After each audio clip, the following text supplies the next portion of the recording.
Akindele.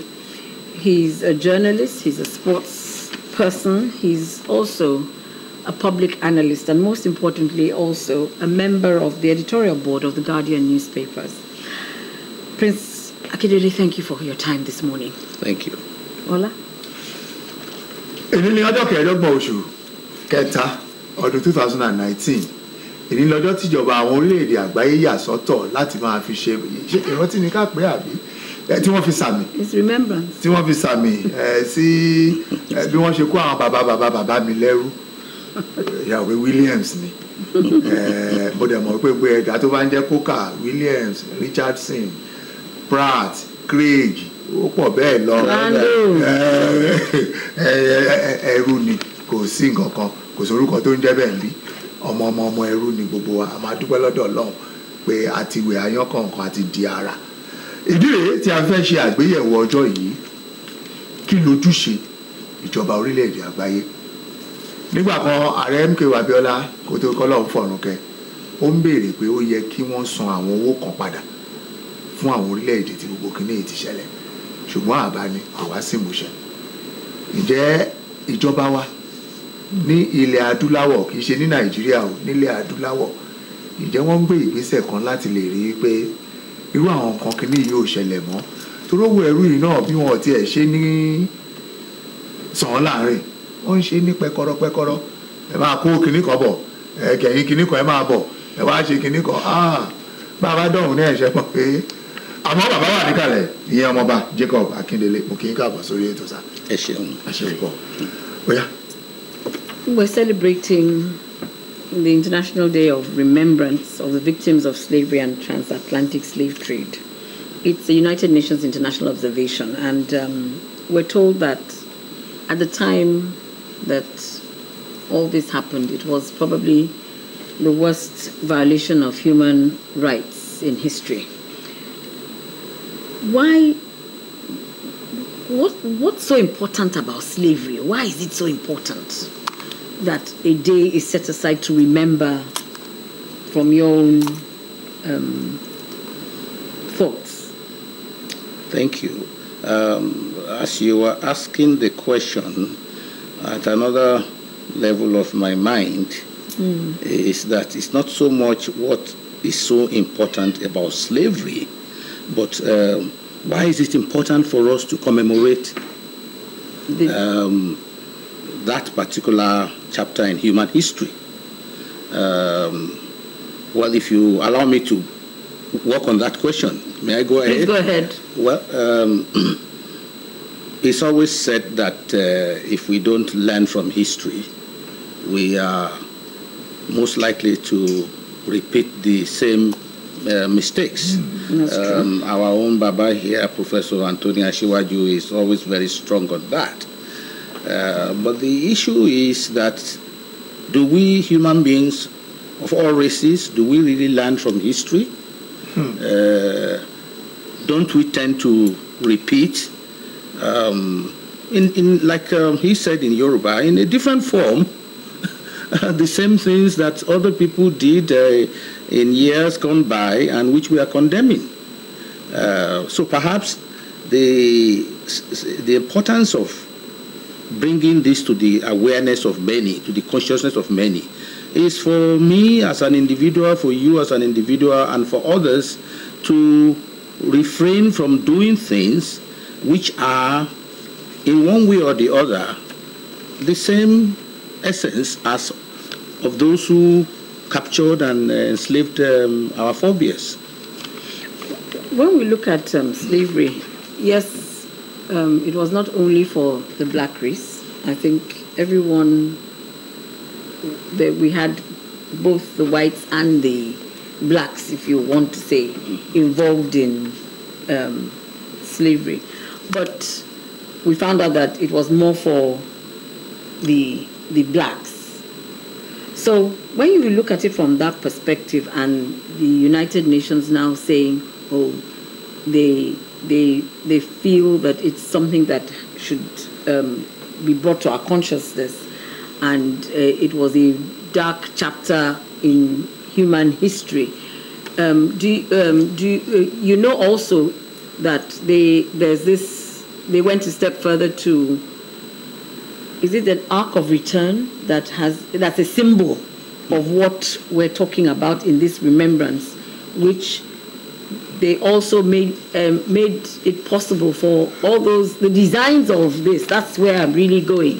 The designs of the ark, which they now have at the United Nations headquarters, is some piece that was out of all that was all those who were asked to work on the design. They also took a design from a colored individual. What does that speak to us? Well, I'm hearing about this for the first time. Oh, okay. They call it the Ark of Return or something. Well, you see, the fact that it was sculptured by somebody with a black skin, you said colored individual, actually affirms the universality of the human being. Really, at the core of the inhumane treatment meted out to our brothers and sisters in the Americas during the slave trade years there, is the fixation with judging the person by the color of his skin. And really, if there's something that can be described as the mother, father of ignorance, it is that the hood does not make the monk. Every sacred book, and especially the Bible, states affirmatively that the body is the temple of the living spirit, and that without that spirit, the body is lifeless. So the body is really not the human being; it's a cloak. And so, during the period of the American slave years, to treat people as less than human because they have dark skin was evidence of ignorance. But that has not gone from the world till today. I was going to say so, that there's still a lot of racism. Yes. And what can we do about that, despite the fact that we're supposed to be remembering something that should have actually been, by now, not being talked about? Well, I'm not a pastor, but somehow we have to anchor these things on the enlightenment we receive from God in our sacred books. I just quoted one. It's just for all human beings to know that the pigmentation of your skin has a lot to do with where you are born. I mean, we know anthropologists know the history of why skins are of different pigmentations. For people to know that, but there's something more to this. Racism is anchored on discrimination. My good Egbon, Wole Soyinka, he was interested in watching a tennis match at Wimbledon, and I was the one who helped him get a ticket. You know how difficult it is to get. And he said, I'm here to support the Williams sisters. When it comes to sports, I'm a racist. Now, we can laugh over that. We can laugh over that, but we all discriminate one way or the other. Discrimination is not only about the pigmentation of the skin. So discrimination is everywhere in one form or the other. And this morning, as I was gathering my thoughts to wonder what you're going to extract out of me, because it's your job, it's what you say that brings out what I will say. It just occurred to me that the human is it habit of discriminating is a misapplication of a natural law. That birds of the same feather flock together. We have seen the extreme form of this misapplication in apartheid South Africa. Yes. I'm sure both of you have widely traveled, and South Africa, it was like Italian South Africans are on one side, German South Africans are on one side. They have their own schools, their own churches, their own universities. It was not just white against black. They lived in their own enclaves. True. Even from Europe. And the biggest war in South Africa was between the British and the Boer Wars. So as I said, what came to me is that it's just we human beings misapplying a natural law that birds of the same feather flock together.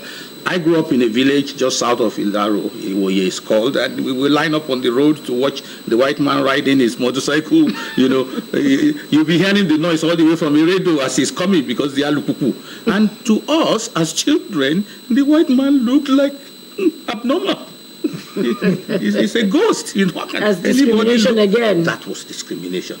But as we got older, of course, we realized from the word of God that look, the body is just a cloak. All right, Baba. Irú ayẹyẹ ọjọ́ òní, ìrántí ọjọ́ òní, lérò tí ọ̀nà wo ló yẹ kí a máa ṣe. Ẹ ṣe tí ẹ rí ìtẹ̀ ń ṣe láàárọ̀ yìí, ara ẹ̀ náà nìyẹn. Kí àwọn èèyàn lè mọ̀ pé nǹkan tó ti ṣẹlẹ̀ lọ́jọ́ iwájú táwa bá bú àwọn èèyàn fún pé wọ́n ṣe káwa náà kíyèsára lásìkò tiwa yìí káwa náà má ṣerú ẹ̀. Ẹ̀yin lẹ ti fẹnu bà pé ìgbà yẹn wọ́n ń kó àwọn èèyàn wa lọ sí Amẹ́ríkà, àwọn èèyàn wa náà wà ní àwọn tó ń tà wọ́n. So ọ̀nà méjèèjì ni ẹbí yẹn wà bọ́ ṣùgbọ́n ó sì tún wà ní ìsìn pé à ń hùwà tá a fi ń fèèyàn ṣẹrú ó sì wà ní gbogbo ayé nísìn. So nítorí náà irú nǹkan tẹ̀ ń ṣe yìí káwọn èèyàn lè mọ̀ ń pa ẹ̀, àwọn tó bá wo nǹkan tẹ̀ ń program tó à ń ṣe láàárọ̀ ẹ̀ àwọn náà oníkálukú á rò pé ìwà wo lèmi pàápàá ń hù tí ó jẹ́ bí wọ́n ṣe ń gbà yẹn lèmi náà ń ṣe, ìbàjẹ́ sọ́mọ ọ̀dọ̀ mi ni o, ìbàjẹ́ sọ́mọ ẹbí kan tó ní kó wá báyàn gbé ni o, kó ní kálukú kíyèsára nǹkan tẹ̀ ń ṣe yìí ó ṣe pàtàkì fún yẹn. Wọ́n ní bọ́mọdé ò bàbá tán abárànbá, ẹ̀yin àgbàdẹ ní àrànbá ní bàbá àtàn. Irú ọjọ́ orí tiwa àgbọ̀ ni àmọ́ kankan ń pa ẹ̀. Irú ẹ̀yin ó ṣeé ṣe kẹ́ ẹ ní fìrífìrí ẹ̀ kẹ́ ẹ má kópa nú ẹ̀, ṣùgbọ́n yàtọ̀ sí irú tọ̀dọ̀ tiwa àwọn ọmọ táwa tiẹ̀ wá bí nìsín ṣùgbọ́n àwọn kankan máa ń jẹ́ bí àṣà àti ìṣe ìmúta abáláyé látẹ̀ra mọ́. Ọ̀nà wo la lè gbà láti lè jẹ́ kí a máa fi sí ọkàn àwọn ọmọ ọ̀sìn pé rántí ọmọ ẹni tó ń ṣe, má gba ilé ìláyè. Torí ọ̀pọ̀lọpọ̀ bàbá pẹ̀lú àlàyé àti àkíyèsí ọ̀pọ̀lọpọ̀ àwọn ọmọ wa tí wọ́n rìnrìn àjò ẹ̀yin olóyìnbó gbé kíníkíní kan ní dignified ẹrú òun ni wọ́n ń lọ ṣe o, tinú wọn á dẹ̀ máa dùn táwọn máa bóyín. Ó dẹ̀ ti ṣàkóbá fún àṣà àti ṣe wa ní aṣọ wíwọ̀, à ń sáàgì kì í ṣaṣọ wa. Bí ìgbà tá à ń pera wa lẹ́rú ni bí èèyàn bá wọ ṣòkòtò tí àwọ̀ tẹ́lẹ̀ wá yọ síta tó fa gbogbo àwọn ṣòkòtò kan ya síbí tẹ́lẹ̀ yóò lápá. Àwọn obìnrin wa ìhòòhò ni wọ́n ń rìn. Gbogbo àwọn kinní yìí bí èèyàn bá ṣàpèjúwe ẹ̀ tàbí kó ṣàkíyèsí ẹ̀ ó jọ ọmọ tẹ̀rù, ọmọ tá a bí níbi níran tó jọ ọmọ gidi kò ní rìn ìhòòhò. Kí lẹ rò pé a lè ṣe?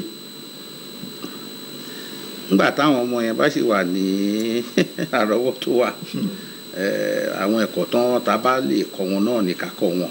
Nígbà tán bá ti dàgbà tán ti bẹ̀rẹ̀ ìrìn àjò tiwọn ó ṣòro nítorí pé wòlíì kan ló sọ ó ní Ọlọ́run pàápàá kò ní agbára lórí ìpinnu ọmọ ènìyàn. Nǹkan táwọn olóyìnbó ń pè ní free will, your choice of whether to go this way or that way. Ṣùgbọ́n mo fẹ́ fẹnu díẹ̀ bá ọ̀rọ̀ tẹ́ fi bẹ̀rẹ̀ pé àwọn ọ̀pọ̀lọpọ̀ náà àwọn èèyàn wa tó ń lọ lóyìnbó iṣẹ́ tó ń ṣe ń bẹ̀ lọ́hùn pàápàá náà kì í ṣiṣẹ́ tí ó yẹ kán bá ọmọ tó ti lè rí wá tó máa ṣe. Ṣùgbọ́n gẹ́gẹ́ báwa náà ṣe mọ̀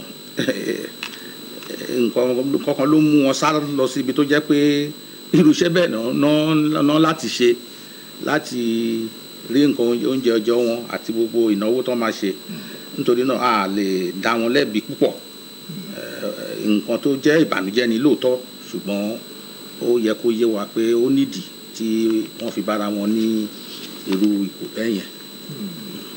Pẹ̀lú ẹ̀ náà sà bàbá ṣàkíyèsí ẹnu ọmọ ọgbà ìyá pàdé mọ́ bá mi ẹ jókòó dáadáa ló lè sọ kó dọ́gbọ́n sọ yẹn náà ni kì í ṣe pé kó kàn sọ pẹ̀lú ọ̀wọ̀ fún ẹ̀yin bàbá wa ọ̀nà wo lẹ̀ ń gbà láti lè ṣe ìtọ́nisọ́nà tó gbópọn fáwa tá à ń bọ̀ lẹ́yìn torí tẹ́ bá wo ìmúra wa mò ń tẹra mọ́ ìmúra wa kò ń ṣe ohun tá a lè mú yangàn orílẹ̀-èdè kan wà orílẹ̀-èdè India wọ́n ń wọ̀wọ̀kuwọ̀ wọ́n dẹ̀ pọ̀ gan jù wá lọ kò sí bí India ṣe máa gbogbo aṣọ wọn bọ́ ṣe ń wọ̀ ni wọ́n ń wọ̀ àwa la máa ń ṣe àṣàwé ká ṣe àpèjúwe àwọn èèyàn ká sọ dára wa bọ́mọ wa bá láǹfààní láti rìnrìn àjò lọ sí Republic of Benin gbò bá dé ẹ rí i pé ohun tó máa kó bọ̀ àbúrú àwọn tọ̀hún á dẹ̀ wá bí wọn kókòkókò lọ lù tiwọn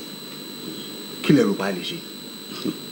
ṣe rí ìbéèrè yìí mo fẹ́ kẹ́yìn pàápàá rò dáadáa ṣe rí mi tí mo jókòó pẹ̀lú yín láàárọ̀ yìí gẹ́gẹ́ bẹ́ẹ̀ ṣe rí mi Yorùbá gidi ni mí abẹ́ ìjàyè ló wà lẹ́ẹ̀kẹ́ mi ṣùgbọ́n ẹni tó mọ̀ mí ló jókòó yìí láti kékeré wọ́n gbé mi lọ sí boarding house iléèwé tí mo lọ gẹ́gẹ́ bí iléèwé òyìnbó ní Thailand ń bẹ̀ nǹkan tó fẹ́ fàyọ ni wípé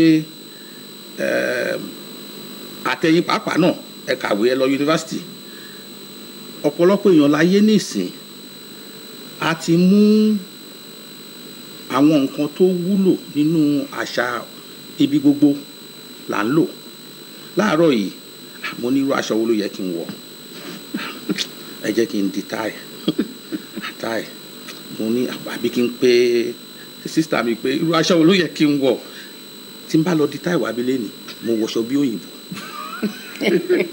ṣùgbọ́n táì mi ti máa dìyẹn náà ó ń láti dá gan lára mi ìyẹn ló ṣe pàtàkì pé àṣà tá a bá máa àwọn nǹkan tá a máa múnú àṣà àwọn tó kù èyí tó bá dánú ẹ ní ká mú èyí tí ò bá dánú ẹ ká má mú gbogbo wa láyé nísìn a ti di nǹkan tó ń pè ní one global village èyí tó ṣe pàtàkì ní if you permit me I would like to quote Gandhi he said I do not want my windows to be blocked and my doors to be locked. I want cultures of all lands to blow as freely as possible, but I refuse to be blown off my feet by any. Ṣé mo pé iná sọ̀rọ̀ àwọn ará India yẹn? Yeah, ó dúró nu culture tiẹ̀, but èyí tó wà permit me to go into English. We can assimilate what is edifying in other words. Nǹkan tó lu wá tiẹ̀ ń fẹ́ gan nìyẹn o. Every race, every group has something to add to humanity. Mo lọ sí America ní last year and ní university yẹn ọ̀gá kan tó jọ̀gá pátápátá bóyá number 4 dúdú ni ó ní àwọn tí ń lọ ṣe DNA nísìnyí láti mọ ibi táwọn ti wá láfíríkà òun dẹ̀ wọ́n ti trace tòun dé Nigeria and Benin. Ìjọ tí mo dẹ̀ lọ rí ọ̀gbẹ́ni yìí bíi half capstan ni mo wọ̀ nǹkan tí ọ̀gbẹ́ni yẹn ṣe ní kíni ká ti wí ó kàn yọ̀mọ́ mi nítorí gẹ́gẹ́ bí mo ṣe ó lè jẹ́ torí mo ṣe yọ sí ní iná so nǹkan tí fẹ́ fàyọ̀ ń bẹ̀ ni pé gbogbo wa láti like the Lord the Almighty wants whatever is good from other cultures adds to my own evolving. But one must really stay firmly in his own. But I must also add, you see, culture is not static; it's dynamic. Kò sẹ́ni kọ́là ní ẹbí wa mọ́. The other day, my daughter, daddy, nígbà tó wà ní 3 years old, ó kàn wò mí ní daddy, what are those things? Mo ní why? I want them. Mo ní kò sí alábẹ́dẹ́ kankan mọ́. Wọ́n ń ṣe irú ẹ̀ mọ́. The grandmother ẹ̀ ní okú àìgbàgbé bóyá láyé àtúnwá ó fi mí lálẹ́. Kò sẹ́ni tó ṣe yẹn mọ́. Aspects of our culture which are based on our limited understanding of existence must be dropped as the knowledge expands. We talk about this all the time in The Guardian, in Ijo, you know, in Ijo, Ajoko Nijo, Nilaro, you know. Àwọn kankan wà tó jẹ́ pé ìgbà tí kò yé wa tó ní àwọn Calabar kan pa béjì mọ́. Ìgbà kan náà pa béjì. Àǹkẹ́lẹ́ bá ọmọ méjì ṣe máa jáde láti inú obìnrin. They know better now. So, in that way, culture, we must retain what is noble and edifying in our culture. We must also drop things that were based on our ignorance and limited understanding.